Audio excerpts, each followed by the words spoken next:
अध्याय 3 देख रहे हैं, नात्सीवाद और हिटलर का उदय। नात्सीवाद क्या है और हिटलर का उदय कैसे हुआ? हिटलर हिस्ट्री की एक बहुत फेमस पर्सनालिटी है।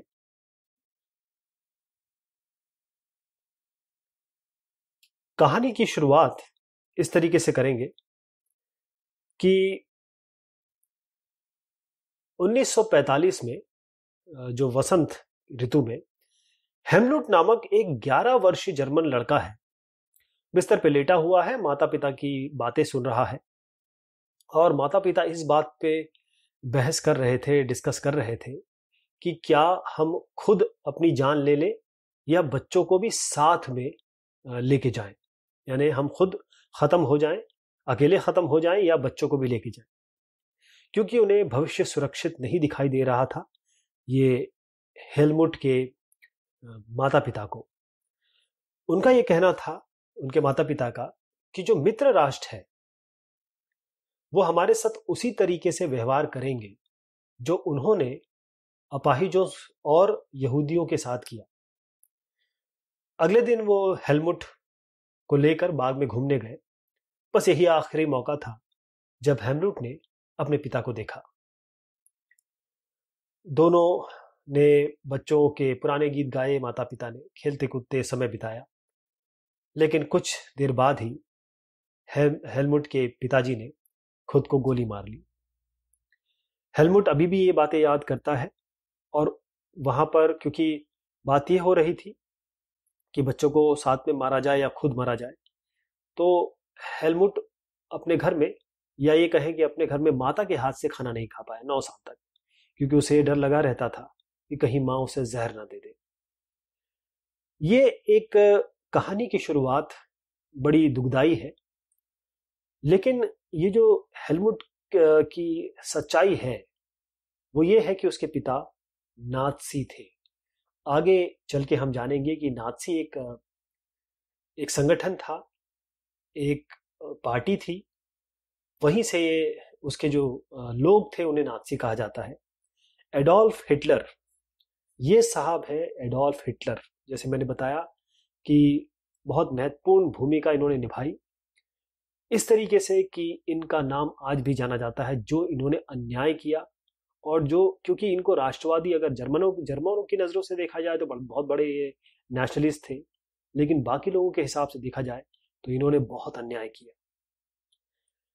एडोल्फ हिटलर के कट्टर समर्थक थे और आपने इनका नाम कहीं सुना होगा।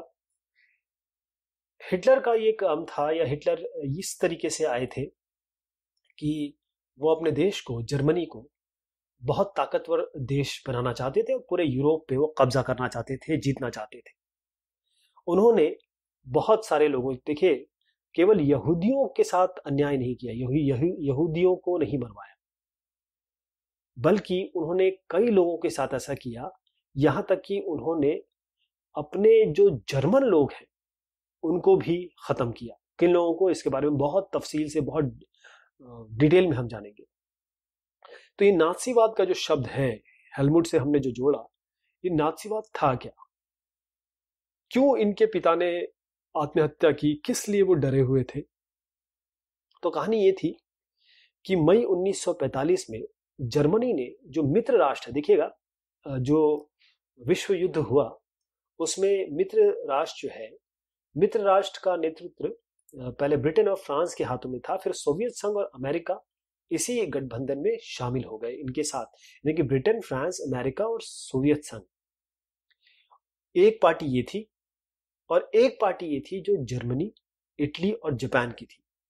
तो एक तरीके से समझ लीजिए विश्व के ये देश, ब्रिटेन, फ्रांस, सोवियत संघ और अमेरिका, और दूसरे देश, इसको मैं आपको मैप में भी दिखाऊंगा कि कौन कौन किस किस से लड़ रहे थे। जर्मनी, इटली और जापान ये अलग पक्ष था। तो हुआ ये था कि 1945 में जर्मनी ने ये जो मित्र राष्ट्र हैं जिनका नाम मैंने लिया, उनके सामने समर्पण किया। उनको समझ में आ गया था कि क्या हश्र होने वाला है। इसलिए हिटलर और उसके जो प्रचार मंत्री है ग्योबल्स, अब यहां पर देख पा रहे हैं कि ये बाएं में ग्योबल्स है, ये हिटलर है। तो जो ग्योबल्स हैं उन्होंने बर्लिन के एक बंकर में पूरे परिवार के साथ अप्रैल में आत्महत्या कर ली, यानी कि हिटलर ने आत्महत्या की थी।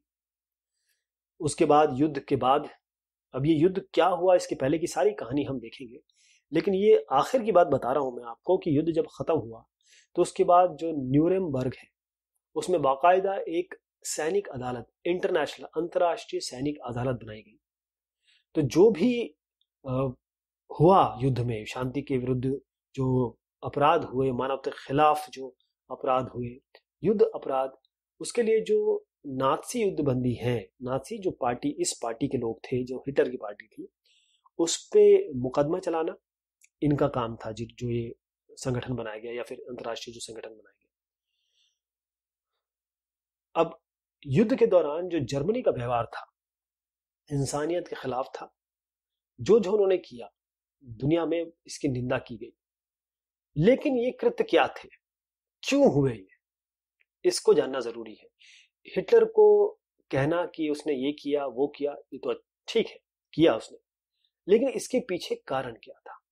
नाथसी जो शब्द है बार बार आएगा, इसके बारे में मैं आपको बता दूं कि ये शब्द जर्मन भाषा के शब्द नात्सियोनाल, नात्सियोनाल, नात्सियोनाल, इसके जो प्रारंभिक शब्द है नाथसी, वहां से बनाया गया है। ये नात्सियोनाल जो है ये हिटलर, एडोल्फ हिटलर जिसको फ्यूरर भी कहा जाता है, उसकी पार्टी के नाम का जो पहला शब्द है, इसीलिए इसके पार्टी के जो लोग थे उनको नाथसी कहा जाता है।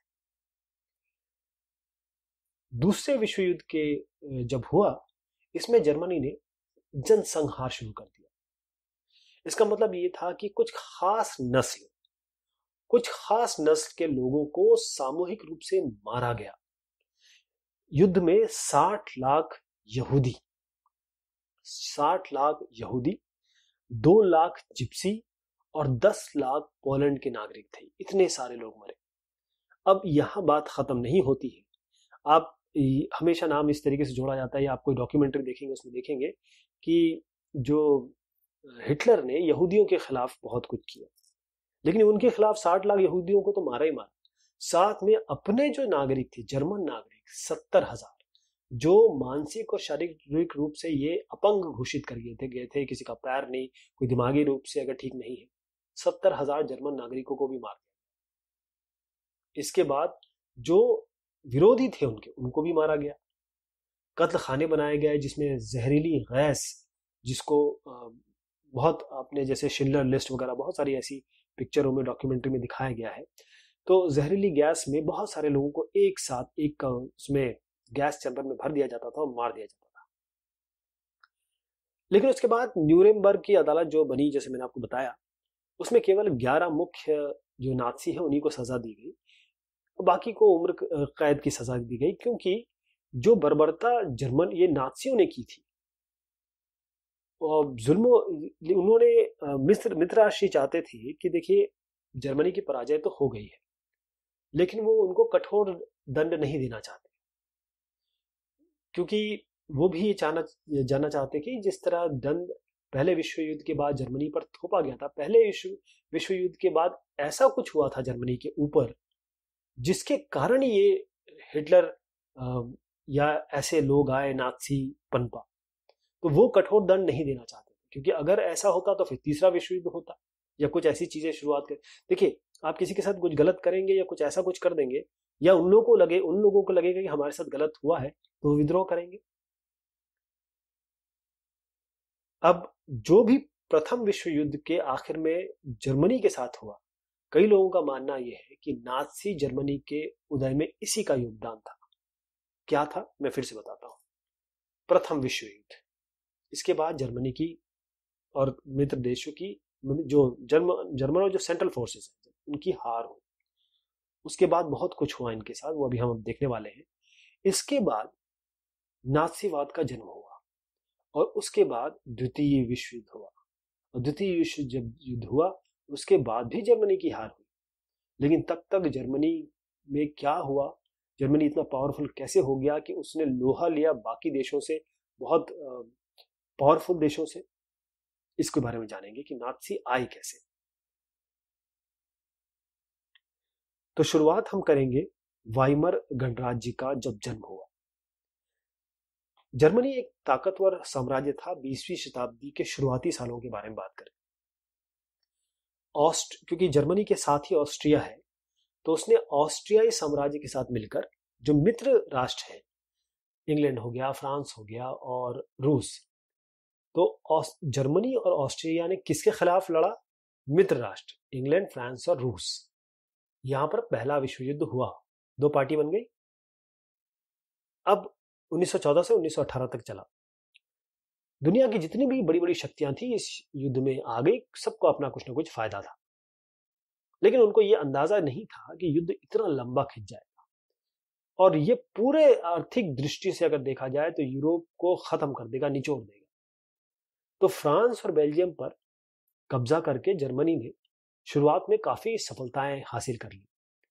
मैं इस प्रथम विश्व युद्ध के बारे में बता रहा हूं, लेकिन 1917 में जब अमेरिका आ गया इस लड़ाई में, तो अमेरिका तो ताकतवर देश है, जैसे ही वो आया तो इनको काफी, जो जर्मनी के खिलाफ लड़ रहे थे उनको काफी ताकत मिली और नवंबर 1918 में उन्होंने उन्होंने केंद्रीय शक्तियों को हराने के बाद जर्मनी को घुटने टेकने पर मजबूर कर दिया, यानी कि जर्मनी की हार हुई।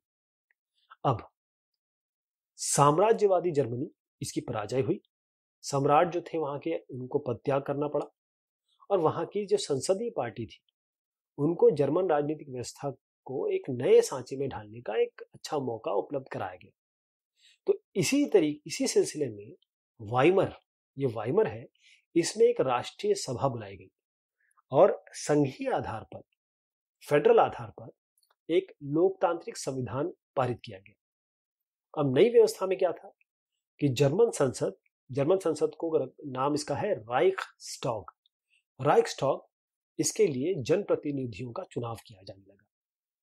तो प्रतिनिधियों के निर्वाचन के लिए औरत भी है और साथ में जो वयस्क नागरिक है सभी को वोटिंग का अधिकार दिया गया। अब लेकिन ये जो वाइमर की हम बात कर रहे हैं, पहले मैं आपको इसके आगे ये बता देता हूं कि ये वर्साई की संधि जब हुई उसके बाद जर्मनी कैसा रहा।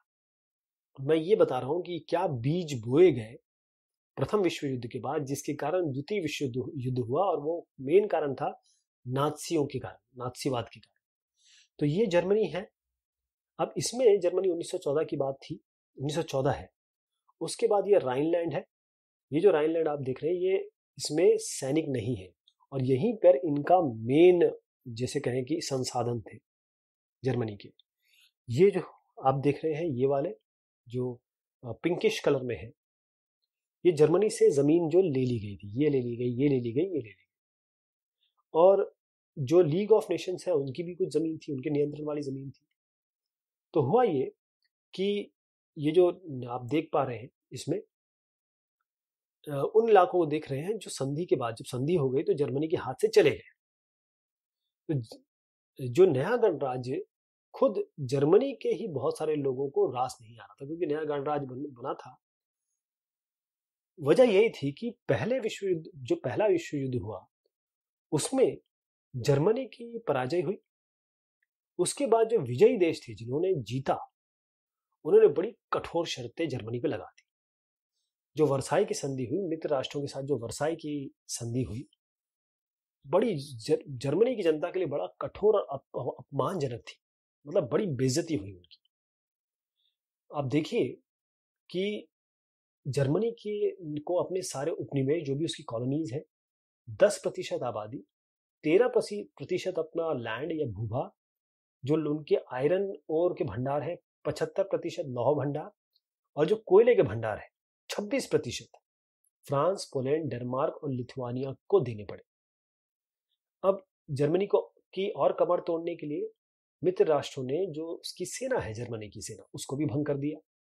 और उसके बाद वॉर गिल्ड क्लॉज, युद्ध अपराध बोध अनुच्छेद, इसके तहत युद्ध में जो भी तबाही हुई उसका जिम्मेदार किसको ठहराया गया? जर्मनी को। इसके लिए 6 अरब पाउंड जुर्माना लगाया गया। किस पे? जर्मनी पे। जो मैंने राइनलैंड आपको दिखाया, वहां खनिज संसाधन थे, ये किसके पास चला गया? मित्र राष्ट्रों के पास। इसका मतलब यह है कि बहुत सारे जो जर्मन थे उन्होंने ना केवल इस हार के लिए बल्कि जो वर्साय में अपमान हुआ उसके लिए जो वाइमर गणराज्य है उसी को जिम्मेदार ठहरा दिया। तो युद्ध का असर क्या हुआ इसको भी समझना जरूरी है। जो युद्ध हुआ उससे पूरी तरीके से, चाहे मनोवैज्ञानिक यानी कि मानसिक तौर पे या फिर आर्थिक जिसे हम पैसा कहें, दोनों ही तौर पर कमर सबकी टूट गई। यूरोप जो लोगों को कर्ज देता था अब खुद कर्ज में आ गया। पूरा पुराने साम्राज्य द्वारा किए गए जो अपराध है उसका हर्जाना कौन दे रहा था? अभी जो वाइमर गणराज्य बन गया वो दे रहा था, वो उससे वसूल किया जा रहा था। और सबसे बड़ी बात थी कि जो अपराध बोध था, राष्ट्रीय अपमान, ये झेलना पड़ा। अब अगर आप हर्जाना चुकाएंगे तो हर्जाना चुकाना पड़ेगा, तो फिर आर्थिक तौर पे तो अपंग हो ही जाएंगे। अब वाइमर गणराज्य में मुख्य रूप से समाजवादी, कैथोलिक और डेमोक्रेट ये लोग थे। अब रूढ़िवादी और जो पुरातन पंथी राष्ट्रवादी मिथकों की इस आड़ में उन्हें बहुत सारे उन पे हमले किए जा रहे थे। तो नवंबर के अपराधी ये कहकर उनका बकायदा एक खुला मजाक बनाया जाता था। तो ये जो मनोदशा थी, ये जो दिमाग में लोगों के आ गया, या लोगों के साथ जो बिहेवियर हुआ, उससे जो आगे का राजनीतिक घटनाक्रम हुआ वो बड़ा चेंज हुआ, उस पर बड़ा असर पड़ा। अब आप देखेंगे धीरे धीरे कि ये हुआ कैसे। जो पहला महायुद्ध हुआ, जैसे मैंने कहा कि जो यूरोपीय समाज है और जो पॉलिटिकल व्यवस्था है उस पर बड़ी गहरी छाप छोड़ दी। इसमें यह हुआ कि सिपाहियों को जो सेना में थे उनको आम नागरिकों से ज्यादा इज्जत मिलने लगी। जो राजनेता थे और प्रचारक थे वो ये जोर देने लगे कि जो पुरुष आदमी है वो मर्दाना है, आक्रामक है, ताकतवर होने चाहिए। और मीडिया ने जो खंदक है उसमें जो जिंदगी बिता रहे हैं उसका बड़ा महिमा मंडन किया। खंदक मतलब है कि युद्ध के मोर्चे पर जो सैनिकों के लिए बंकर है, छिपने के लिए जो गड्ढे खोदे गए हैं, वो खंदक, जो लोग उस पर रह रहे हैं उनको बड़ा माना गया। लेकिन सिपाहियों की जिंदगी तो बहुत खंदकों में बहुत खराब थी। बहुत सारी चीजें हो रही थी, गोलाबारी हो रही थी, जहरीली गैस उनको देखनी पड़ रही थी, पल पल लोग मर रहे थे, ये देखना पड़ रहा था। लेकिन फिर भी जो सार्वजनिक जीवन में था उसमें इन फौजियों की जो प्रतिष्ठा है वो बढ़ती जा रही थी। उस समय क्या था कि जो लोकतंत्र था, जैसे आज हम सब डेमोक्रेसी हैं, वो नया शब्द था यार, बड़ा नाजुक विचार था, इस पे ज्यादा लोग ध्यान नहीं दे रहे थे क्योंकि दोनों महायुद्ध के बीच ये लोकतंत्र सोल्यूशन नहीं बन पा रहा था। उसके बाद राजनीतिक रेडिकलवाद यानी कि आमूल परिवर्तनवाद और आर्थिक संकट की घड़ी थी। जैसे ही वाइमर गणराज्य की स्थापना हुई, रूस में क्या हुआ? बोल्शेविक क्रांति हुई।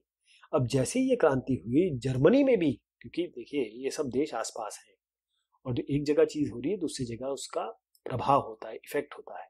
तो जैसे ही बोल्शेविक क्रांति यहाँ पर आपके फ्रांस में हुई तो जर्मनी में भी स्पार्टकिस्ट लीग जो अपने क्रांतिकारी विद्रोह की योजना को अंजाम देने में लग गए। अब आप देखें कि ये जो मैंने आपको स्पार्टकिस्ट लीग कहा था, ये इसका एक चित्र है।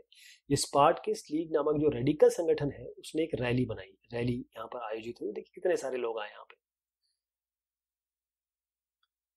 बहुत सारे जो शहर है उसमें मजदूरों और नाविकों ने अपनी अपनी सुविधाएं बना ली। अब बड़े नारे गूंजने लगे। जो समाजवादी है, डेमोक्रेट है, कैथोलिक गुटों में भी वाइमर में इकट्ठा होकर इस प्रकार की जो शासन व्यवस्था है उसके विरोध में एक लोकतांत्रिक गणराज्य की स्थापना का फैसला कर दिया गया।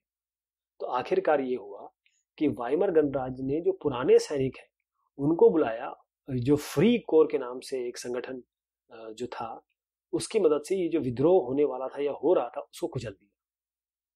तो यहाँ ये जो घटना आप देख रहे हैं इसके बाद जो स्पार्टकिस्टों ने जर्मनी में कम्युनिस्ट पार्टी, इसका पहली बार यहाँ उदय हुआ, इसकी नींव डली। जो कम्युनिस्ट है यानी कि साम्यवादी और समाजवाद, ये एक दूसरे के दुश्मन थे और हिटलर के खिलाफ कभी भी कोई मोर्चा नहीं खोल सके। हम देखेंगे आगे क्यों। क्रांतिकारी और जो उग्र राष्ट्रवादी है दोनों ही खेमे रेडिकल समाधानों के लिए अपनी अपनी आवाज बुलंद करने लगे। अब हुआ ये कि राजनीतिक रेडिकलवादी विचारों को 1923 में एक आर्थिक संकट जो आया, उससे और बल मिल गया। जर्मनी में जो पहला विश्व युद्ध हुआ, उसने जर्मनी ने बहुत सारा कर्ज लिया था। उसके बाद जो स्वर्ण मुद्रा थी, उससे उसको हर्जाना भरना पड़ा, दोहरा बोझ आ गया।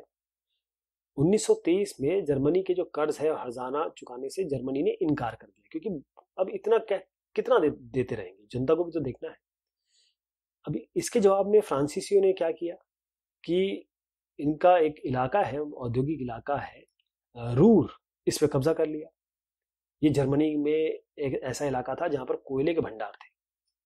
एक मैं आपको आगे जो बात बताऊंगा उसके लिए एक चित्र है कि वेतन भुगतान के लिए बर्लिन में टोकरियों में, ठेलों में कागज के नोट लादे जा रहे थे। यानी कि मुद्रा इतनी उसकी वो हो गई थी, अगर इंटरनेशनली देखा जाए, अंतर्राष्ट्रीय लेवल पे इतनी सस्ती हो गई थी कि $1 के रूप में बहुत सारे जो इनकी करेंसी थी वो दी जाने लगी। या उसका इक्वेशन अगर देखा जाए $1 के प्रति, अभी मैं उसका नंबर बताऊंगा आपको। तो जर्मनी ने फ्रांस के विरुद्ध जो निष्क्रिय प्रतिरोध के रूप में बड़े पैमाने पर कागजी नोट छाप दिए, मतलब मुद्रा छाप दिए। अब फ्रांस ने कब्जा कर लिया आपके रूर शहर पे, तो उन्होंने अपने मुद्रा छाप दी। अब जर्मन सरकार ने जब ये मुद्रा छापी तो उसकी जो मुद्रा उस समय थी मार्क, ये गिर गई, बहुत तेजी से गिरी। अब आप देखें कि अप्रैल में एक अमेरिकन डॉलर के अगर कंपेयर करें तो 24,000 मार्क थी। यही बस अप्रैल के बाद जुलाई में 3,53,000 हो गई, और अगस्त में ये 46,21,000 हो गई, और उसके बाद ये जो नंबर है तो करोड़ में जा रहा है, 98860,000। इतनी मार्क हो गई। यानी $1 इतने मार्क, इतना पैसा, इतने कागज आपको जमा करने पड़ेंगे, इतना मार्क जमा करना पड़ेगा ताकि $1 हो। तो जैसे जैसे मार्क की कीमत गिरी, कीमतें भी आसमान छूने लगी। यहाँ पर देखिए कि ये लोग कतार में लगे हैं, कतार में बेघर है, ये कतार में खड़े हुए हैं सोने के लिए। बैलगाड़ियों में भर भर के नोट जाने लगे, क्योंकि $1 के लिए इतने सारे पैसे देने पड़ते थे। तो अब जर्मन जो दुनिया में एक दयनीय स्थिति हो गई। तो ये जो संकट की स्थिति आती है, इसको अति मुद्रास्फीति कहा जाता है। जब कीमतें बेहिसाब बढ़ जाती है, बहुत ज्यादा बढ़ जाती है, तो उसे हम अति मुद्रास्फीति कहते हैं। लेकिन अमेरिका आया बीच में, उसने जर्मनी को इस संकट से निकालने के लिए डॉव्स योजना बनाई, और इस योजना में जर्मनी की जो आर्थिक संकट को दूर करने के लिए हर्जाने की शर्तों को, मतलब जो शर्तें हैं, क्योंकि जर्मनी ने मना कर दिया था हम नहीं देंगे, उसको दोबारा तय किया गया। मंदी का साल भी चला। अब मंदी देखिए, अमेरिका में जो हो रहा था उसका असर यहां कैसे पड़ा। 1924 से 1928 जर्मनी में कुछ स्थिरता आ गई थी, लेकिन यह स्थिरता ज्यादा दिन चली नहीं। जब 1929 में वॉल स्ट्रीट एक्सचेंज, यानी कि जो शेयर बाजार है, वॉल स्ट्रीट एक्सचेंज अमेरिका में स्थित दुनिया का सबसे बड़ा शेयर बाजार है, तो अमेरिका का जो शेयर बाजार है वो जब धराशायी हो गया, तो जर्मनी में जो वो मदद कर रहे थे रातों रात बंद हो गई। फिर से वही हुआ। 24 अक्टूबर को केवल एक दिन में 1.3 करोड़ लोगों ने शेयर बेच दिए, क्योंकि कीमतों की गिरावट होने वाली थी, तो लोगों को आशंका थी, तो उन्होंने शेयर बेच दिए। तो 1900 यह महामंदी की शुरुआत हो गई थी। 1929 से 1932 तक, अगले 3 सालों तक अमेरिका की राष्ट्रीय आय, अब अमेरिका की बात हो रही है, उनकी राष्ट्रीय आय आधी रह गई। फैक्ट्रियां बंद हो गई, निर्यात गिर गया, किसानों की हालत खराब, सट्टेबाज बाजार में से पैसा निकाल रहे थे, खींच रहे थे। अब ये जो अर्थव्यवस्था अमेरिका की गिरी, इसका असर जर्मनी में भी पड़ा। अब जर्मनी में पड़ा तो 1932 से जर्मनी का जो औद्योगिक उत्पादन है वो 1929 के मुकाबले केवल 40% रह गया। मजदूर बेरोजगार हो गए, बेरोजगार की संख्या 60 लाख तक पहुंच गई, और कई लोग ये तख्ती लगा के घूम रहे थे कि मैं कोई भी काम कर सकता हूं, मुझसे कुछ भी काम करवा दीजिए। यानी कि बेरोजगारी बहुत बढ़ गई। यहाँ पर देखिए लाइन पर सोते लोग हैं। महामंदी के दिनों में लोगों के पास पैसा नहीं था, लोग बेरोजगार थे, तो ऐसी हालत थी उनकी। तो ये सब जो इवेंट्स हो रहे हैं, इसमें लोगों में बेचैनी आ गई। जैसे जैसे ये मुद्रा का अवमूल्यन हो रहा था, खासतौर पर जो वेतन भोगी कर्मचारी थे, जिनको वेतन मिलता था, पेंशन धारी जो थे, उनकी बचत भी कम हो रही थी, कारोबार ठप हो रहा था, लोगों के पास वो नहीं था। तो समाज में जो बड़े वर्ग थे या फिर अच्छे तबके थे, उनको सर्वहाराकरण, इसका भय सता रहा था। सर्वहाराकरण का मतलब ये होता है कि गरीब होते होते ये जो ठीक ठाक लोग हैं, वो ऐसी ऐसी जगह पहुंच जाएंगे जब वो मजदूरों की तरह उनकी स्थिति हो जाएगी, वो मजदूर के जैसे लगने लगेंगे या दिखने लगेंगे। अब बेरोजगारी में जो बढ़ती फौज, अब जो उसकी बेरोजगारों की जो फौज थी, उन्होंने ये भी देखा कि भाई हमारा भविष्य तो अंधकार में है। यानी कि राजनीतिक स्तर पर अगर देखा जाए तो वाइमर साम्राज्य जो है बहुत एक ऐसे दौर से गुजर रहा था कि, और वाइमर संविधान में भी बहुत सारी ऐसी कमियां थी कि कभी भी ये जो गणराज्य बना था वो अस्थिरता और तानाशाही का शिकार हो सकता था, क्योंकि इसमें एक कमी थी उनके संविधान में कि ये अनुपातिक प्रतिनिधित्व क्या था इसमें। ये प्रावधान की वजह से कोई भी एक पार्टी जो है वो उसको बहुमत नहीं मिल, मतलब किसी भी एक पार्टी को बहुमत मिलना बिल्कुल नामुमकिन था। हर बार क्या हो रहा था, गठबंधन की सरकार आ रही थी, उसमें एक बड़ी चीज थी अनुच्छेद 48, जिसमें जो राष्ट्रपति है कभी भी आपातकाल लागू कर सकता था, नागरिकों के अधिकार रद्द कर सकता था, और केवल अध्यादेशों से, केवल जो बिल्स हैं उसके जरिए वो शासन चला सकता था। ये 48 था। तो छोटे जीवन काले में जो वाइमर गणराज है 20 मंत्रिमंडलों के हाथ में रहा। सोचिए आप कितने बार ये चेंज होते रहे, और औसत अवधि देखी जाए, जो एवरेज देखा जाए, तो एक मंत्रिमंडल है वो 239 दिन से ज्यादा नहीं चला, और इस बीच 48 अनुच्छेद का बहुत जबरदस्त इस्तेमाल हुआ, बहुत ज्यादा हुआ। लेकिन ये सब करने के बावजूद भी स्थिति कोई अच्छी नहीं हो पाई, समाधान नहीं मिल पाया। अब ये आप समझ गए कि समस्या क्या थी, क्या सिचुएशन हो गई थी। अब यहां से शुरू हुआ हिटलर का उदय। इस समय जो अर्थव्यवस्था थी, इकोनॉमी थी, राजनीति, समाज में जो संकट था, उसने हिटलर को सत्ता पाने का रास्ता जो है वो साफ कर दिया। कैसे?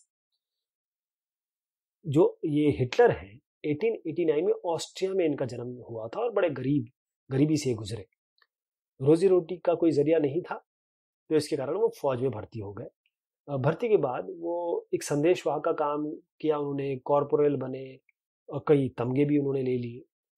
जर्मनी की सेना का जब पराजय हुआ और वर्साई की जब संधि हुई, तो ये बहुत गुस्सा हो गए हिटलर। 1919 में हिटलर ने जर्मन वर्कर पार्टी, एक छोटा सा समूह था, उसकी सदस्यता ले ली। धीरे धीरे वो इसका नियंत्रण करने लगे हिटलर, और उसे नेशनल सोशलिस्ट पार्टी इसका नाम दे दिया गया। अब ये जो नेशनल सोशलिस्ट पार्टी है, यही नाजी पार्टी है, इसी को नाजी पार्टी के नाम से जाना गया। ये एक नाजी लोग वो थे जो इस पार्टी की विचारधारा को मानते थे। हुआ ये कि 1923 में हिटलर ने जो बवेरिया है उस पर कब्जा करने और बर्लिन पर चढ़ाई करने की ये अपनी योजना बना ली, लेकिन वो सफल नहीं रहा। उसको गिरफ्तार कर लिया गया, देशद्रोह का मुकदमा भी चला, उसे रिहा कर दिया गया। तो नाजी खेमा, जो राजनीतिक खेमा है, 1930 के दशक में जनता बड़ी आकर्षित हो रही थी, लेकिन महामंदी थी।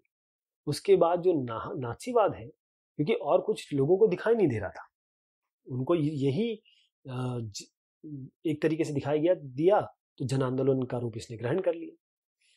अब ये देखें कि जो काम धंधे बंद हो रहे थे, मजदूर बेरोजगार हो रहे थे, मध्य वर्ग लाचार था, भूखमरी थी, तो नाजी जो प्रोपेगेंडा है, प्रोपेगेंडा का मतलब ये है कि जनमत लेने के लिए, लोगों को अपनी तरफ आकर्षित करने के लिए एक प्रसार या प्रचार करना, पोस्टर के जरिए, फिल्मों के जरिए, भाषणों के जरिए, तो नाजी ने प्रोपोगंडा किया।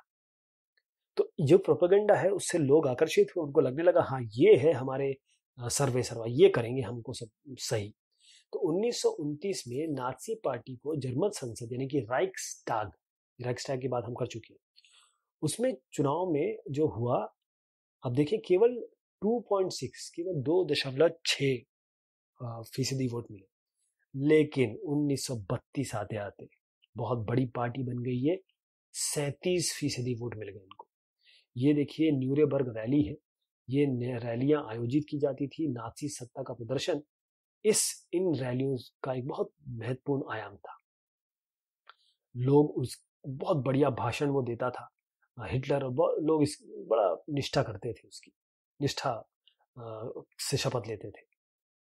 जैसे मैंने बताया हिटलर जबरदस्त बोलता था, बहुत बढ़िया बोलता था, जोश से शब्द, उसके भाषण में एक शक्तिशाली राष्ट्र की स्थापना की, मैं शक्तिशाली राष्ट्र बनाऊंगा, और जो वर्साई की संधि हुई उसके साथ जो जर्मनी के साथ नाइंसाफी हुई उसका प्रतिशोध करूंगा, और जो हमारी प्रतिष्ठा खत्म हुई है उसको वापस लाऊंगा। उसका ये वादा था कि जो बेरोजगार हैं, नौजवान, उनको ये सुरक्षित भविष्य देने वाला है। उसने ये भी आश्वासन लोगों को दिया अपने भाषणों के जरिए, प्रोपेगेंडा के जरिए, कि वो जो विदेशी प्रभाव है उससे मुक्त कराएगा और जो भी साजिश करेगा उसका मुंह तोड़ जवाब दिया जाए। ये एक देखिए हिटलर यहाँ पर अपना भाषण दे रहे हैं।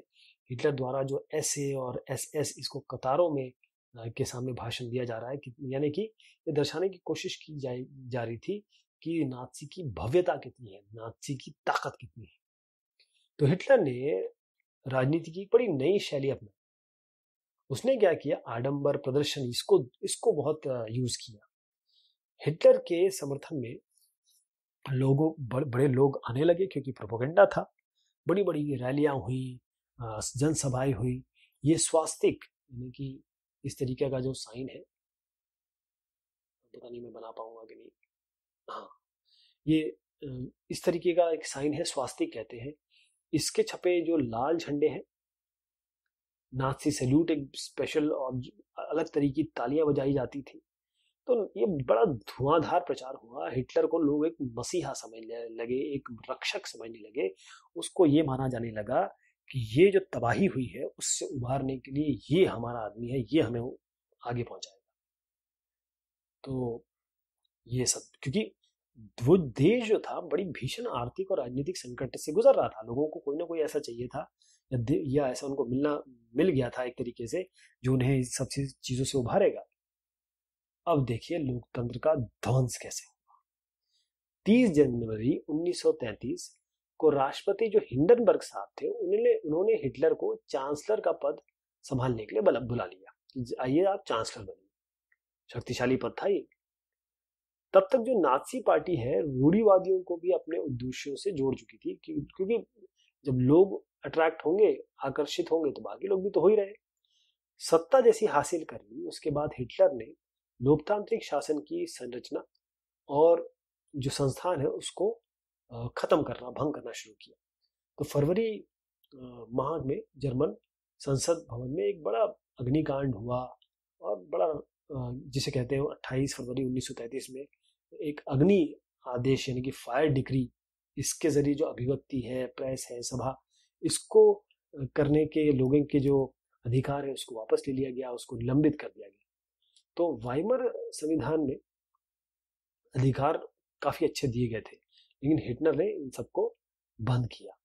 इसके बाद जो कट्टर शत्रु यानी कम्युनिस्टों पे, इस पे हिटलर ने निशाना साधा, और ज्यादातर जो कम्युनिस्ट थे उनको जो कॉन्सेंट्रेशन कैंप है उनमें बंद कर दिया गया। कॉन्सेंट्रेशन कैंप वो स्थान थे जहां बगैर किसी कानूनी प्रक्रिया के लोगों को पकड़ के कैद कर दिया जाता था, और उस कॉन्सेंट्रेशन कैंप में बाकायदा कटीले तार होते थे क्योंकि कोई भाग ना सके। अब ये बर्बरता जारी रही। 5 लाख की आबादी वाले जो ड्यूसलडॉर्फ ये जो शहर था, इसमें गिरफ्तार किए गए लोगों की जो बची कुछ ही 6,808 फाइल है, उनमें से 1,440 ये सिर्फ कम्युनिस्टों की थी। तो नाजियों ने सिर्फ कम्युनिस्टों को ही इनका ही सफाया नहीं किया, बल्कि 52 किस्म की कम्युनिटीज, लोग, संप्रदाय ऐसे थे जिनका उन्होंने दमन किया, निशाना बनाया। तो 3 मार्च 1933 को एक बड़ा प्रसिद्ध विशेषाधिकार अधिनियम, जिसे इनेबलिंग एक्ट कहते हैं, ये पारित कर दिया। इस कानून का मतलब था कि जर्मनी में तानाशाही दोबारा आ गई। अब इस कानून ने हिटलर को संसद को हिटलर ने हाशिए पे धकेल दिया और केवल अध्यादेश, जो बिल्स होते हैं, उसके नाम पे निरंकुश शासन चला सकता था वो। तो नाजी पार्टी और उससे जो जुड़े जो संगठन थे, उसके अलावा जो भी पार्टियां हैं, ट्रेड यूनियन, सब पे पाबंदी लगा दी गई।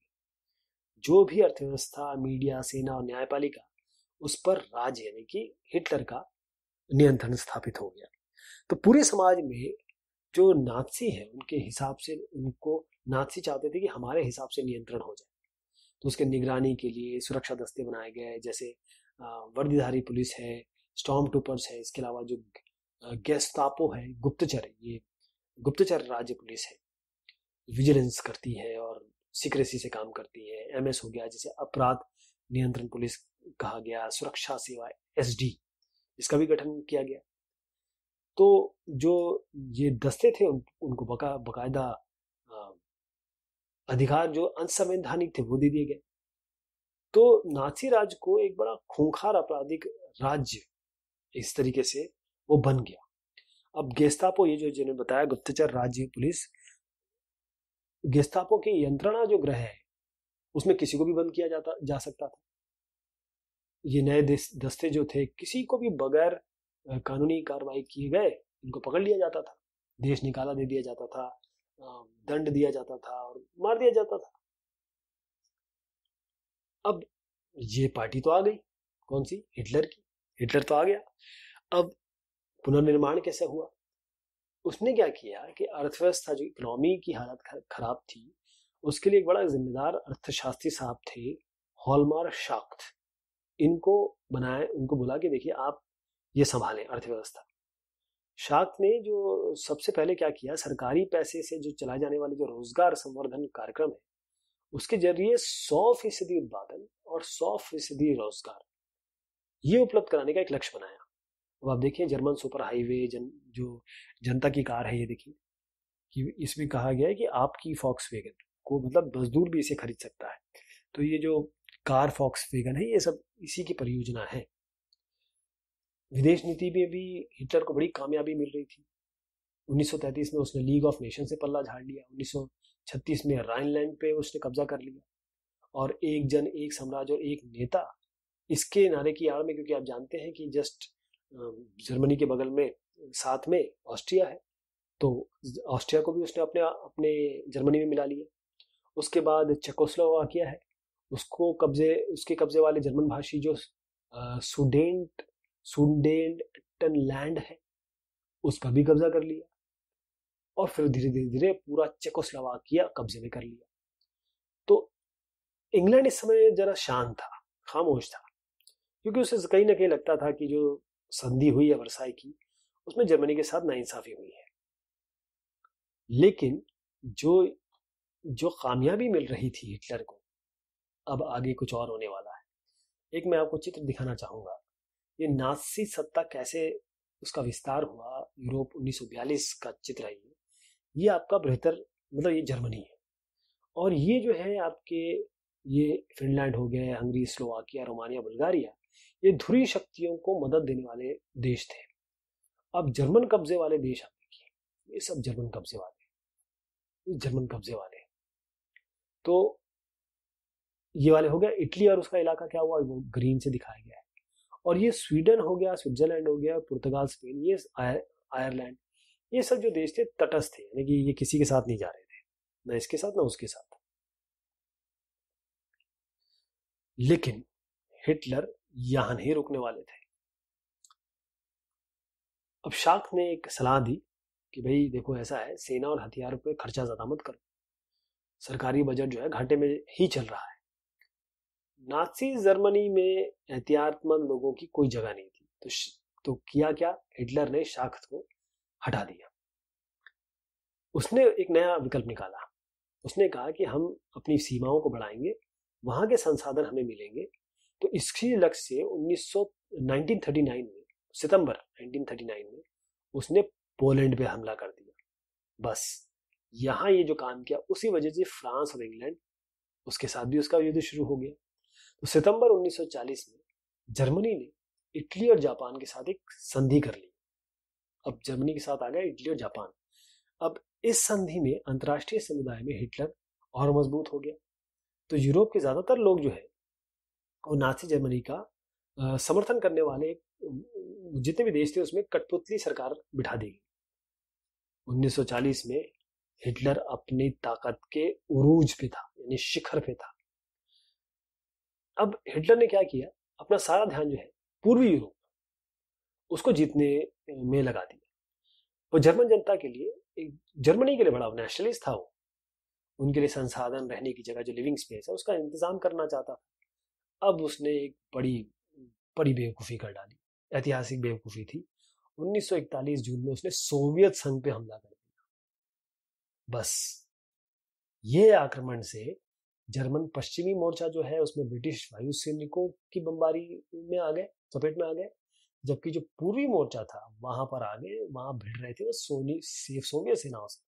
सोवियत सेनाओं ने इनके नाकों चने चबा दिए। अब सोवियत लाल सेना जो थी उसने, स्टालिनग्राड ने जर्मन सेना को घुटने पर ला दिया। अब जो सोवियत जो लाल सैनिक थे रुके नहीं, वो पीछा करते रहे जर्मनों का। पीछा उन्होंने मतलब खदेड़ा इनको। कहां तक आ गए, बर्लिन, बर्लिन के बीचों बीच आ गए। बर्लिन जो जर्मनी में है वहां तक आ गए।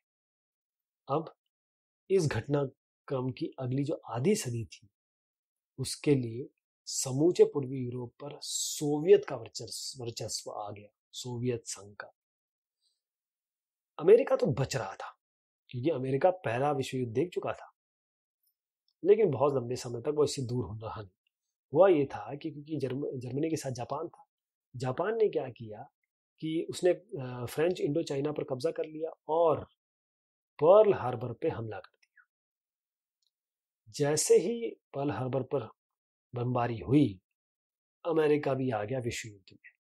इस युद्ध में मई 1945 में हिटलर को हरा दिया, पराजय किया, और जापान के हिरोशिमा, नागासाकी शहरों पर अमेरिका ने परमाणु जो बम गिरा दी। अब आप देखें कि ये जो हेलमुट की कहानी हमने शुरू की थी, कैसे हिटलर की पराजय हुई और हिटलर ने क्या क्या किया था, जिसकी कहानी दर्ज है हिस्ट्री में, और नाज़ी लोगों ने क्या क्या जुल्म की। हमने ये देखा कि क्या कारण रहे, क्या गतिविधियां रही जिसके कारण हिटलर की बात हुई। हिटलर ने बहुत बड़ा एक रोल प्ले किया था, और नाज़ी उसकी पार्टी थी। नाज़ी का नाम हमने देखा था कहां से आया था। तो नाज़ी पार्टी ने क्या किया, क्या नहीं किया, किस तरीके से चीजें आगे बढ़ी, उसके बारे में हम अभी बात कर रहे हैं। और नाज़ियों का जो विश्व दृष्टिकोण था, क्योंकि कुछ चीजें बार बार रिपीट होंगी, कुछ चीजें बार बार हम डिस्कस करेंगे, क्योंकि ये जो चीजें हैं ये इतिहास में दर्ज है। कई जगह पे इसके बारे में बात होती है, कई किताबों में इसके बारे में बहुत तफसील से लिखा गया है, और ये बहुत सारी चीजें पता भी नहीं चली, ये ज्ञान में नहीं थी लोगों की। जब दूसरा विश्व युद्ध खत्म हुआ तभी लोगों को पता चला कि ये सब चीजें हो रही हैं या हो, क्योंकि उस समय इस तरीके से सूचना प्रणाली तो बहुत ज्यादा तत्पर नहीं थी, लोगों के पास मोबाइल वगैरह तो हुआ करते नहीं थे।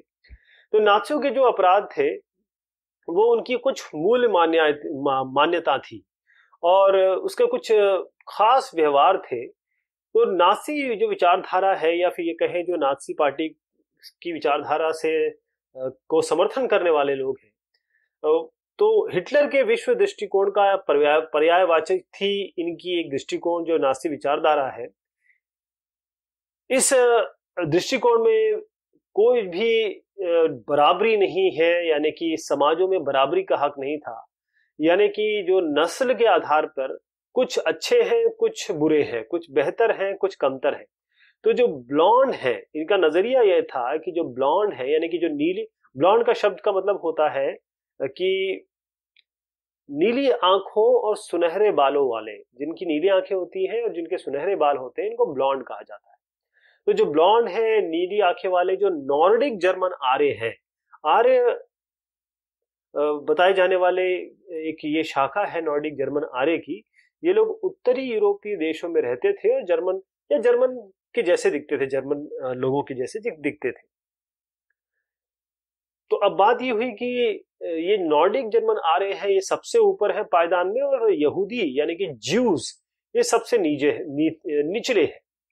तो यहूदियों को कुछ इस तरीके से देखते थे ये लोग कि को नस्ल विरोधी आर्यों का, जो आर्य अपने आप को ये माना करते थे, उसके कट्टर शत्रु माना जाता था इनको।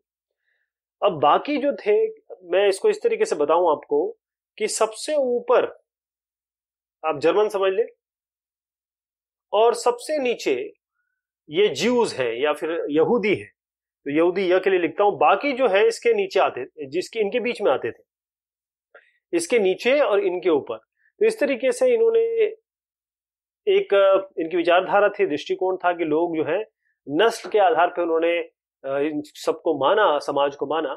तो बाकी जो भी समाज है वो जो उनके रंगरूप हैं, जैसे जर्मन आर्यों और यहूदियों के, इनको बीच में रखा गया। अब हिटलर ने क्या किया, या हिटलर की जो नस्ली सोच थी, या नाज़ियों की जो नस्ली सोच थी, वो चार्ल्स डार्विन और हर्बर्ट स्पेंसर इन जैसे विचारकों के सिद्धांतों पर आधारित थी। लेकिन एक बात ध्यान रखिएगा, डार्विन ने कभी भी ये नहीं कहा कि इंसानों के लिए क्या है।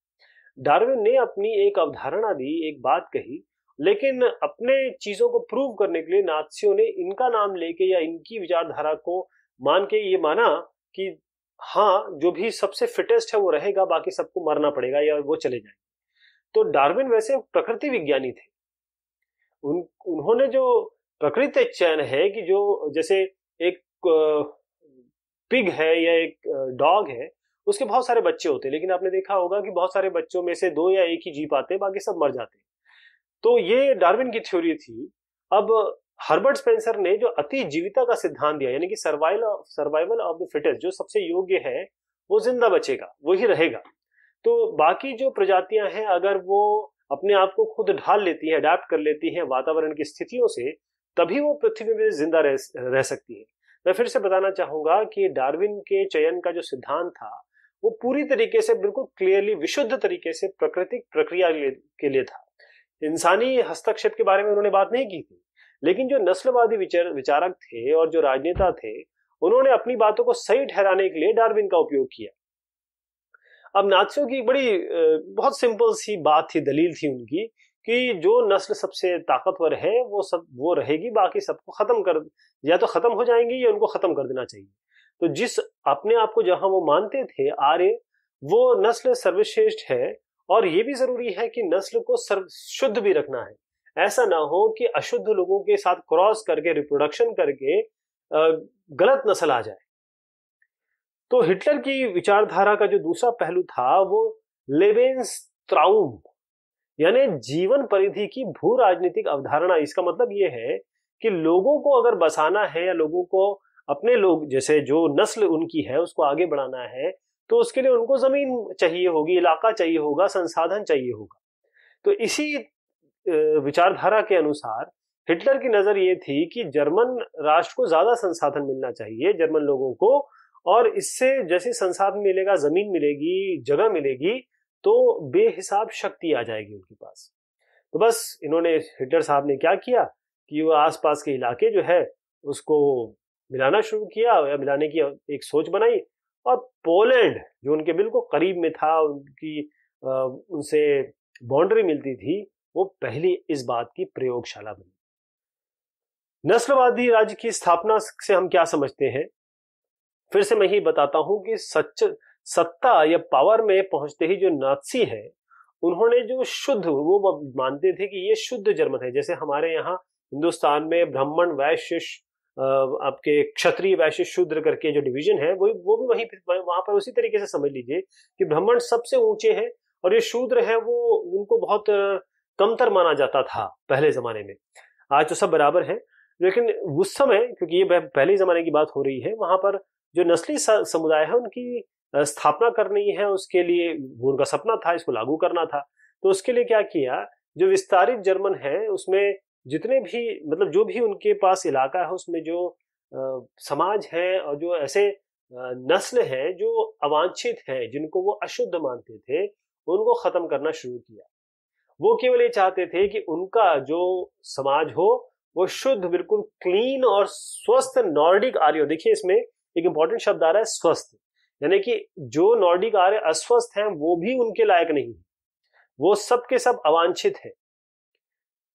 अब अवांछित लोगों में जैसे मैंने आपसे कहा कि जो भी लोग जर्मनों के या फिर उनके पैरामीटर में सही नहीं बैठते थे, उनको किस तरीके से रखा जाता था या क्या किया जाता था कि जो लोग मान लीजिए थोड़ा दिमागी तौर पे ठीक नहीं है, उनको यूथनेजिया या फिर आप ये समझ लीजिए दया मृत्यु दे दी जाती थी।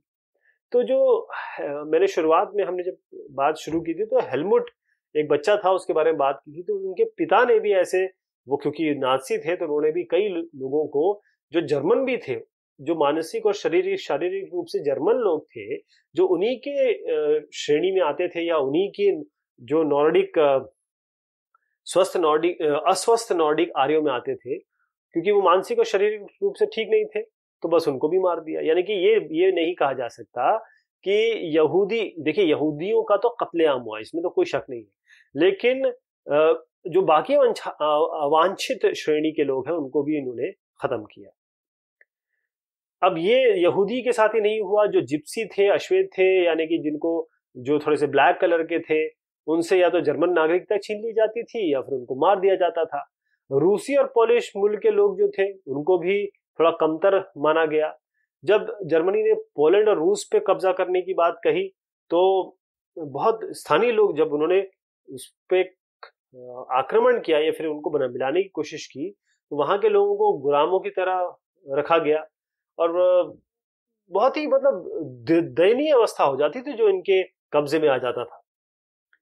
तो नाजी जर्मनी में सबसे ज्यादा बुरा हाल, जैसे मैंने कहा कि ये कहीं बिल्कुल छिपा नहीं है कि ज्यूज या यहूदियों का बहुत बुरा हाल है, क्योंकि उनके यहूदियों के प्रति क्या होता है कि जो ईसाई धर्म है उसमें ये माना गया है, उसमें ये लिखा हुआ है कि, या फिर ये माना गया लोगों ने कि ईसाइयों का ये आरोप रहता है कि ईसा मसीह को, जो उनके प्रभु हैं, उनको मारा किसने था? यहूदियों ने। और ईसाई क्या काम करते हैं? या तो वो हत्यारे हैं या वो सूदखोर है। सूदखोर का मतलब होता है बहुत ज्यादा ब्याज वसूल करने वाले, यानी पैसा देते हैं उसका ब्याज वसूलते हैं, इंटरेस्ट वसूलते हैं। एक शब्द यहाँ पर आया है जिप्सी, ये भी एक श्रेणी है। तो ये इनको इस तरीके से माना जाता था कि ये इन्होंने ईसा मसीह को मारा है, ये उसी कुल से आते हैं। हत्यारे और सूदखोर है कौन? ज्यूज, यानी कि यहूदी। मध्यकाल तक यहूदियों को जमीन लेने की मनाही थी।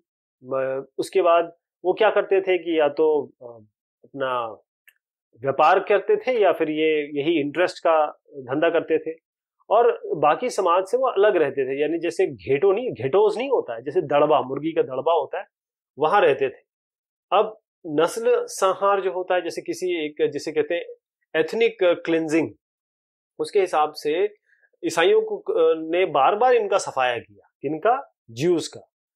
अब उनके खिलाफ जब तब कभी भी हिंसा हो जाती थी, उनको खदेड़ दिया जाता था। लेकिन ईसाइयों से बचने के लिए उनका ये रास्ता था कि वो धर्म परिवर्तन कर ले।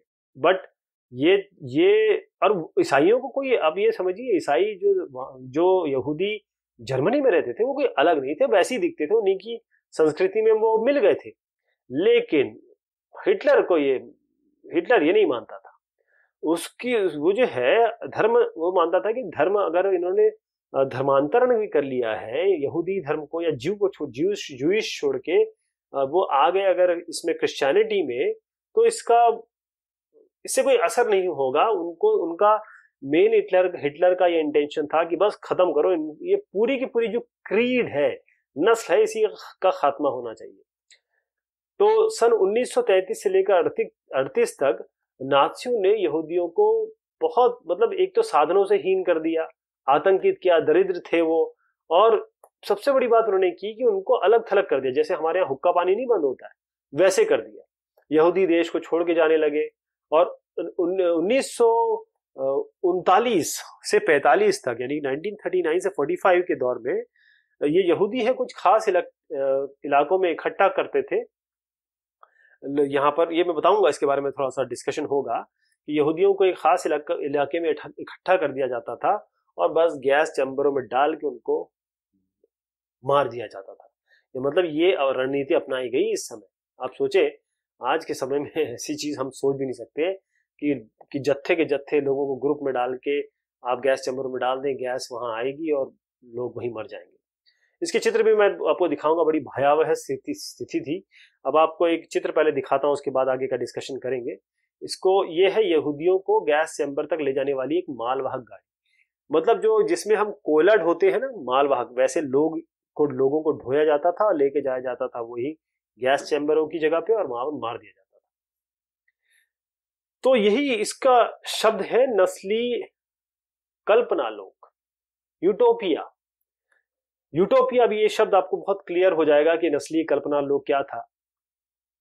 नाथसी जो थे वो अपना जो उनका कातिलाना स्वभाव था, ये कहें नस्लवादी कल्पना लोक कि हमारी नस्ल रहनी चाहिए, तो इस तरीके से वो विश्व के निर्माण में लग गए कि इस पृष्ठभूमि में वो ये अपना आगे बढ़ाएंगे।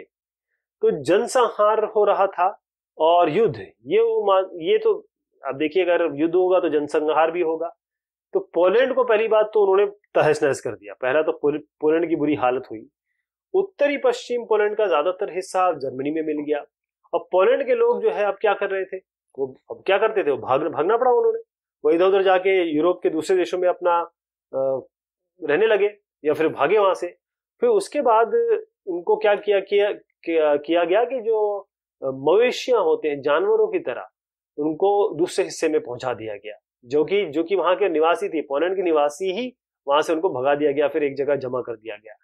तो जर्मन साम्राज्य में जितने भी अवांछित तत्वों को जनरल गवर्नमेंट नामक, ये जो एक जनरल गवर्नमेंट नामक है जगह है, वहां पर रखा जाता था। तो जो पोलैंड में जो समझदार लोग थे, बुद्धिजीवी थे, उनको तो मारा ही गया।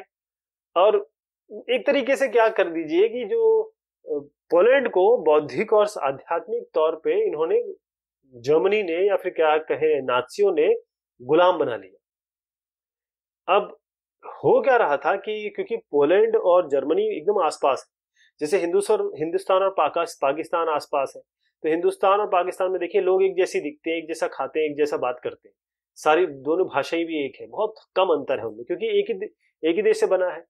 और इस तरीके से अगर आप देखें तो जो जर्मनी है, पोलैंड आसपास, तो जर्मनी के लोग भी और पोलैंड के लोग भी एक जैसे दिखते थे। तो पोलैंड के क्या किया करते थे, ये माँ बाप से, पोलैंड में जो माँ बाप है उनसे बच्चे छीन लिए जाते थे।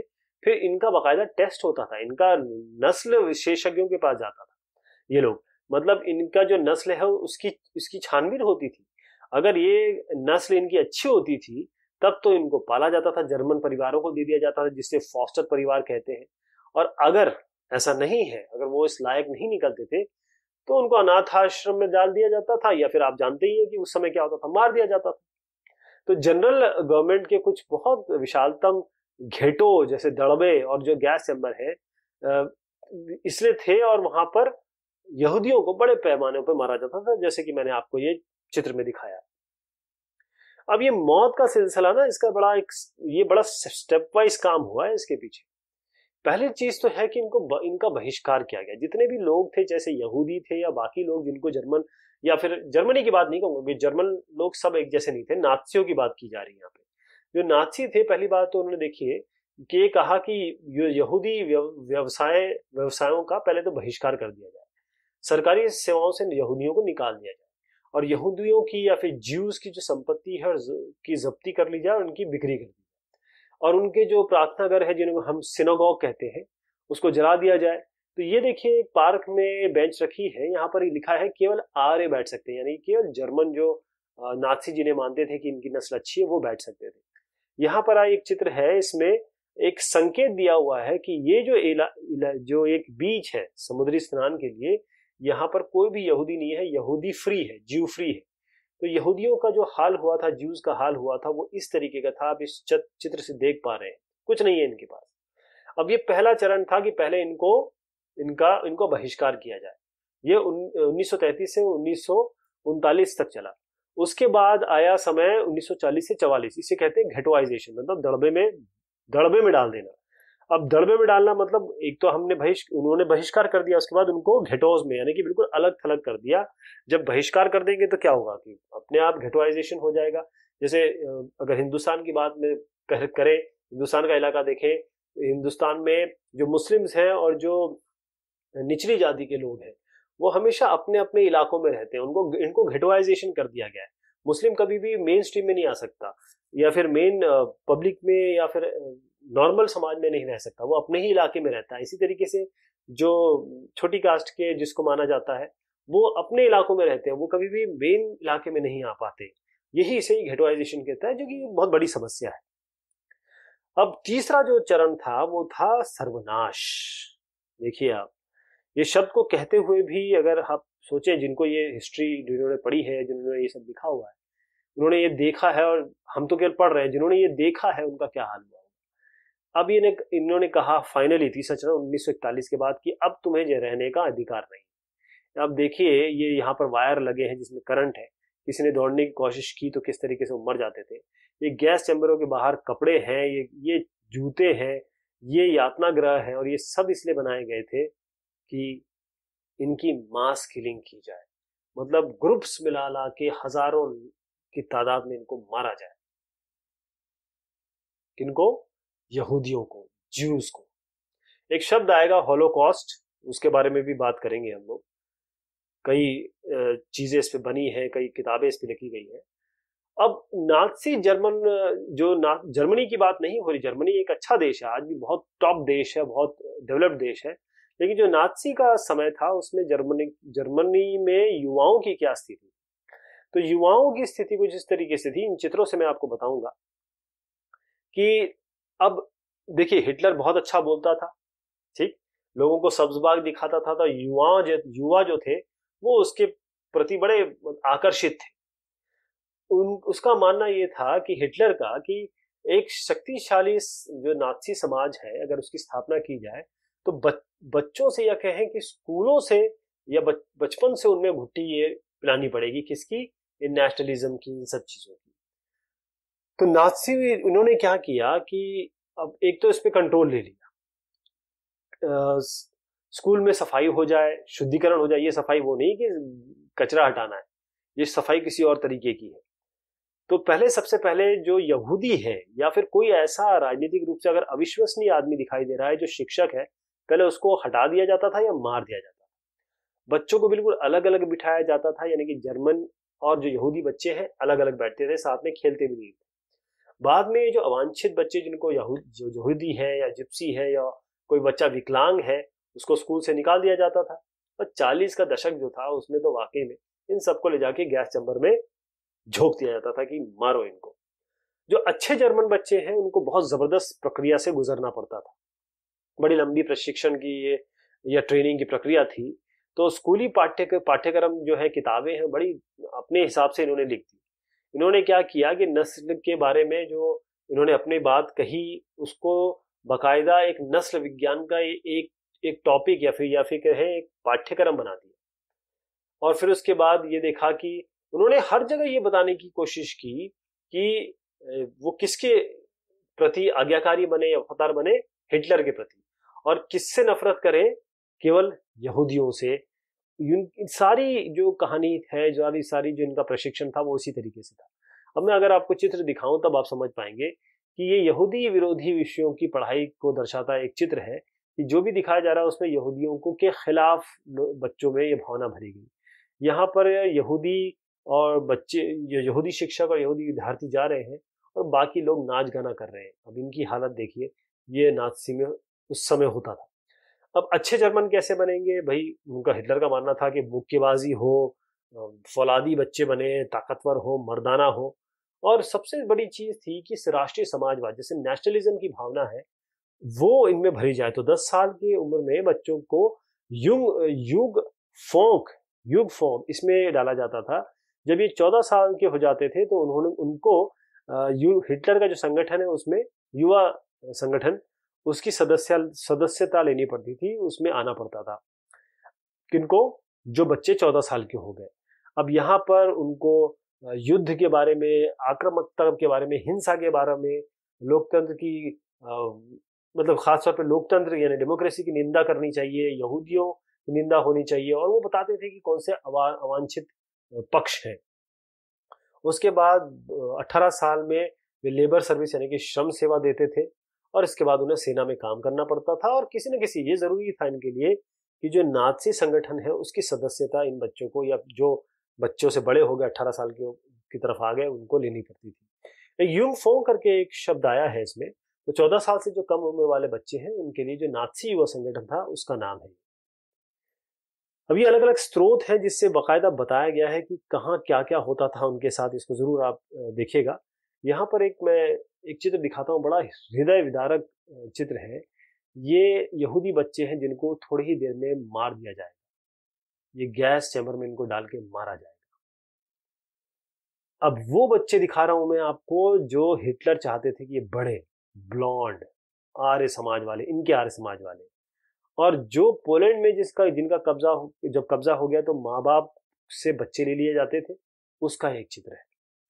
तो नाज़ी युग लीग का गठन 1922 में हुआ। उसके 4 साल बाद इसका नाम हिटलर यूथ कर दिया गया, और 1933 में आते आते आपको आश्चर्य होगा कि इस संगठन में 12.5 लाख बच्चे आ चुके थे। तो कितने सारे लोग आए और युवा आंदोलन को नाथसीवाद के तहत एकजुट करने के लिए बाकी जितने भी युवा संगठन थे उन सबको भंग कर दिया गया, उन सब पे प्रतिबंध लगा दिया गया, क्योंकि अब केवल हिटलर और नाथसी चलेंगे। मातृत्व की नाथसी सोच क्या थी?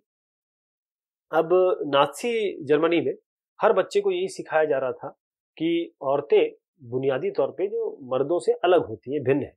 उन्हें बताया जाता था कि औरत मर्द में समान अधिकार नहीं हो सकते, अगर ये ऐसा होगा तो समाज नष्ट हो जाएगा। उनके हिसाब से, नाथियों के हिसाब से, लड़के आक्रामक होना चाहिए, मर्दाना होना चाहिए, पत्थर दिल होने चाहिए, लड़कियां नाजुक होनी चाहिए, मां बननी चाहिए, और साथ में बच्चों को जन्म दे और लालन पोषण करे, और नस्ल की जो शुद्धता है वो जरूरी है।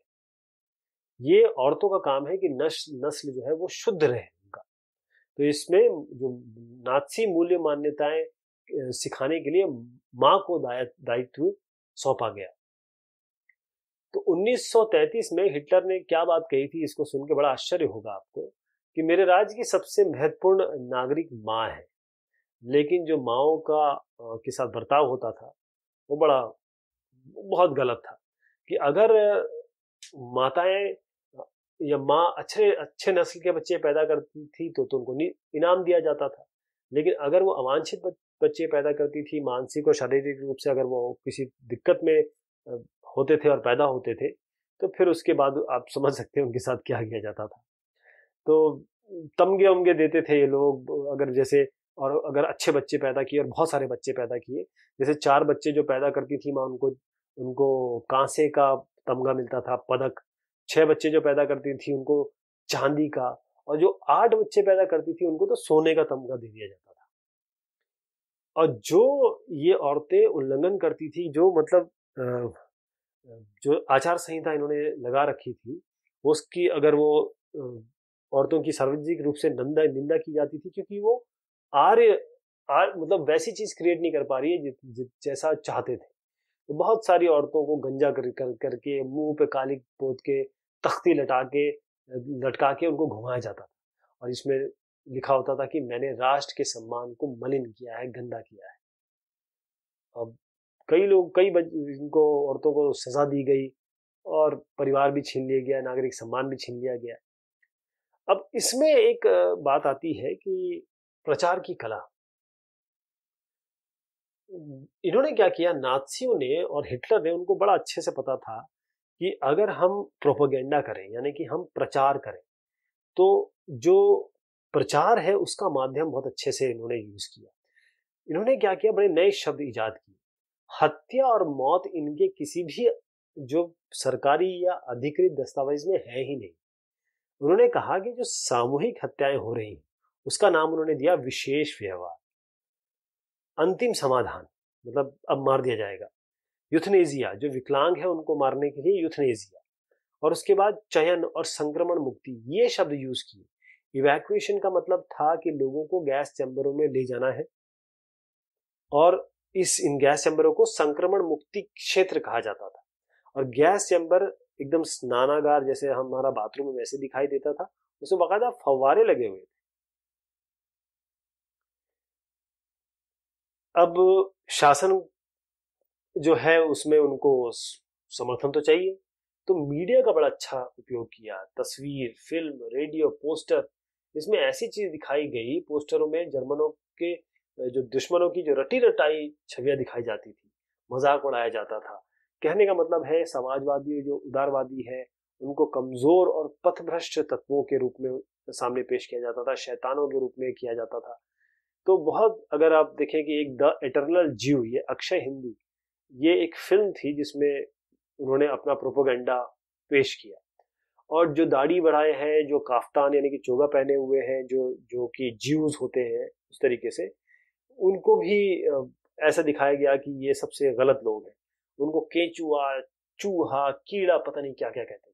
बल्कि जो चाल ढाल है उसकी तुलना वही करते थे कि छुछुंदर छुछुंदर है। अब ये सब चीजों का लोगों में असर भी हुआ लोगों में, क्योंकि अब अगर आप मीडिया के तौर पे बार बार चीज दिखाएंगे, लोगों के दिमाग में डालेंगे, समाचार पत्रों में ये चीज आएगी, तो लोगों को क्या लगेगा? लोग तो इससे मतलब जो चीज आप फीड करते रहेंगे वैसे ही तो होगा। और ये भी दिखाया गया कि हालात खराब है और समाज को अगर ऊपर उठाना है तो बस उसके लिए हल केवल नात्सी है, केवल नात्सी ही इसका हल है। ये देखिए, एक चित्र दिखा रहा हूं, यहूदियों पर हमला करता एक नात्सी पोस्टर है, और इसमें एक पंक्ति है, पैसा ही यहूदी का भगवान है, पैसे के लिए वो भयानक अपराध करता है। यानी यहूदी जो है पैसे के लिए काम करता है, और वो तब तक चैन से नहीं बैठता जबकि नोटों से भरे बोरे पे बैठ ना जाए। और ये देखिए नॉर्मल चेहरा है जो थोड़ा रिजेंबल करता है यहूदियों से। ये कुछ इस समय के प्रोपोगंडा है कि तुम सिर्फ हिटलर के हो, और राष्ट्रीय समाजवाद की बारे में बात की गई। उन्होंने कहा कि ये सब मार्क्सवादी है और अमेरिका को दुश्मन दिखाया गया। ये सब मार्क्सवादी, पूंजीवादी, सब सब बड़े बेकार हैं, केवल आप हम पे विश्वास करिए राष्ट्रीय समाजवाद पे। ये एक और चित्र है, इसमें 20 के दशक का ये चित्र है, एक नात्सी पोस्टर इसमें दिखाया गया है। तो मैं आपको जरा एक लिस्ट वाइज जरा ये बताता हूँ कि हुआ क्या, बहुत ध्यान से सुनिएगा। 1 अगस्त 1914 में, ये डेट बढ़ रही है आगे इस हिसाब से देखिए, 1 अगस्त 1914 को पहला विश्व युद्ध शुरू हुआ। 9 नवंबर 1918 यानी कि 4 साल बाद करीबन जर्मनी ने घुटने टेक दिए, युद्ध समाप्त हो गया। उसके बाद वाइमर गणराज्य की स्थापना का ऐलान हो 9 नवंबर 1918 को। उसके बाद 28 जून 1919 को वर्साई की संधि हुई। 30 जनवरी 1933 यानी कि देखिए 19 और 33 इतने सालों बाद हिटलर जर्मनी का चांसलर बन जाता है। 1 सितंबर 1939 यानी कि 6 साल बाद जर्मनी पोलैंड में घुस जाता है, दूसरे विश्व की युद्ध की शुरुआत हो जाती है। अब 22 जून को जर्मन सेनाएं सोवियत में घुस जाती है, लेकिन आपको पता है सोवियत तो रुकने वाला नहीं, वो तो नहीं झेल सकता। तो 23 जून 1941 में यहूदियों का कत्लेआम शुरू हो गया। अब आया अमेरिका, अमेरिका भी इसमें विश्व युद्ध में आ गए 8 दिसंबर 1941। तो अब सोवियत में ये घुस गए थे, तो 27 जनवरी 1945 में सोवियत फौजें ऑश्विट्ज एक जगह है उसको मुक्त कराती है, और 8 मई 1945 में यूरोप में जो मित्र राष्ट्र है जर्मनी के अगेंस्ट जो है वो जीत जाते हैं। अब जब ये सब चीजें हो रही थी तो आम जनता और मानवता के खिलाफ क्या क्या अपराध हुए, हमने बहुत सारी चीजें बात कर ली, क्योंकि नाजियों ने बहुत बहुत ज्यादा अन्याय किए। अब जर्मनी का हर आदमी ऐसा नहीं था कि नाजी, जैसे मैं कहता हूं कि जर्मनी अलग है, नाजी अलग है। कई लोगों को लगता था कि ये गलत हो रहा है, लेकिन वो विरोध नहीं कर पाते थे, अगर विरोध किया है तो उनका हश्र वही होना था। एक इसमें एक बड़ी अच्छी सी मैं एक बात कहता हूं, इसको समझिए कि एक ये जो साहब है यहाँ पर खड़े हुए, तो पहले इन्होंने एक बहुत अच्छे ढंग से इसको लिखा हुआ है अपना, उस समय की सारी चीज आपको समझ में आ जाएगी कि नाजी आए कम्युनिस्ट पार्टी कम्युनिस्टों को ढूंढते हुए आए, उन्हें कोई नहीं मिला क्योंकि वो ये साहब जो है कम्युनिस्ट नहीं, ये गोस्तापो साहब ने लिखा है, गोस्तापो साहब। तो नाज़ी आए, उन्होंने देखा कम्युनिस्टों को ढूंढ रहे थे, ये कम्युनिस्ट नहीं थे। उसके बाद वापस चले गए, फिर वो आए सोशल डेमोक्रेट्स को ढूंढते हुए आए, ये सोशल डेमोक्रेट भी नहीं थे, ये वापस चले गए। उसके बाद ये आए और ट्रेड यूनियन वालों को ढूंढने लगे, ये ट्रेड यूनियन वाले भी नहीं थे, ये लोग वापस चले गए। उसके बाद ये फिर आए यहूदियों को ढूंढते हुए, ये यहूदी भी नहीं थे, वापस चले गए। और इन सब को ढूंढते ढूंढते फिर ये जब आए, इन अंत में जब वो मेरे लिए आए, यानी कि इनके लिए आए, तो बाकी इनके साथ कोई भी नहीं था, इनके साथ कोई भी नहीं था। क्योंकि इनके साथ अगर कोई भी होता, आप सोचिए, ये आते कम्युनिस्टों को ले जाते, फिर यहूदियों को ले जाते, फिर उसके बाद डेमोक्रेट्स को ले जाते।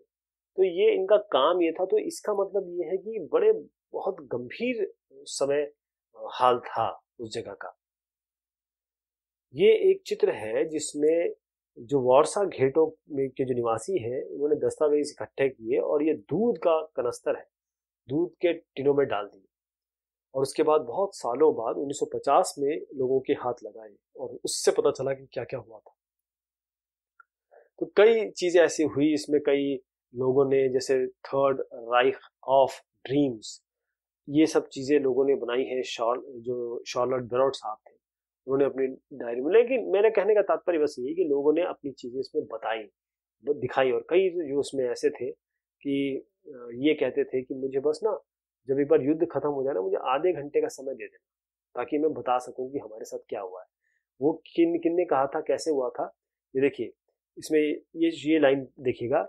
एक यहूदी टोले में रहने वाले एक आदमी ने अपने साथी से कहा था कि युद्ध के बाद केवल मुझे आधा घंटा मिल जाए, मैं आधा घंटा जीना चाहता हूँ, क्योंकि मैं लोगों को बताना चाहता हूँ कि हमारे साथ क्या हुआ था।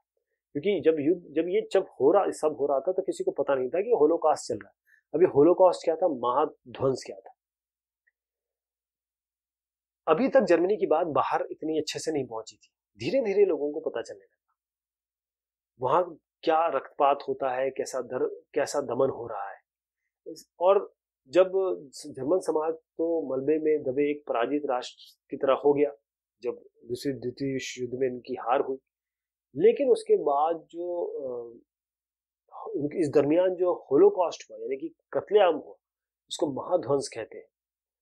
जैसे मैंने आपको बताया कि आधा घंटे जीने वाली बात, तो दुनिया को बहुत बाद में जाके पता चला कि यहाँ पर क्या क्या हुआ। जो जैसे मैंने कहा कि इस कनस्तर में जो चीजें थी, उससे पता चला, लोगों ने जो नोटबुक लिखी, दस्तावेज लिखे, उससे पता चला कि क्या क्या हुआ। और आखिर में ये भी हुआ कि नाथसी नेतृत्व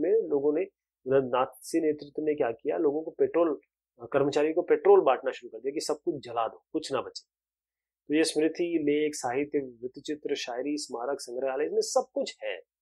और हम कई जगह जगह देखते हैं कि ये जो जुल्म ढाए गए, कई लोग इसको खामोशी देश से देखते रहे और कई लोग खामोशी से उन्होंने अपनी जान दे दी। एक चित्र आपको दिखाना चाहूंगा। डेनमार्क बड़ा समझदार था, उसने क्या किया, वहां के जो अपने यहूदी थे उनको सबको निकाल लिया था जर्मनी से। तो गांधी जी ने भी हिटलर के को से बात की, गांधी जी ने भी हिटलर को लिखा, हिटलर ने भी गांधी जी को पत्र लिखा। तो इस तरीके से बातचीत हुई। तो ये बात हुई हमारी इस नाथसी समाज की, ये कहें नाथसी के, और उसके बाद हिटलर के उदय की। लेकिन इसमें मैं एक चीज बताना चाहूंगा कि जो जो चीजें हुई, प्रथम विश्व युद्ध, द्वितीय विश्व युद्ध, हिटलर फिर खत्म हो गया, जितना नुकसान हुआ उस देश का, जितना लोगों का नुकसान हुआ, ये आगे कभी ना हो। इसीलिए हम ये हिस्ट्री पढ़ रहे हैं, क्योंकि युद्ध केवल केवल नुकसान लाता है। आप किसी के प्रति अगर भेदभाव रखते हैं, नस्ल के प्रति भेदभाव रखते हैं, उसके कास्ट, क्रीड या रिलीजन के खिलाफ भेदभाव रखते हैं, तो इसका मतलब ये है कि आप हिटलर के जैसा सोचते हैं, नाज़ियों की तरह सोचते हैं। अच्छे आदमी बनिए, अच्छे लोग बनिए, क्योंकि समाज जो है वो तभी अच्छा चलेगा जब आप सबके लिए समान भाव रखें। बहुत शुक्रिया, बहुत मेहरबानी आप सभी की।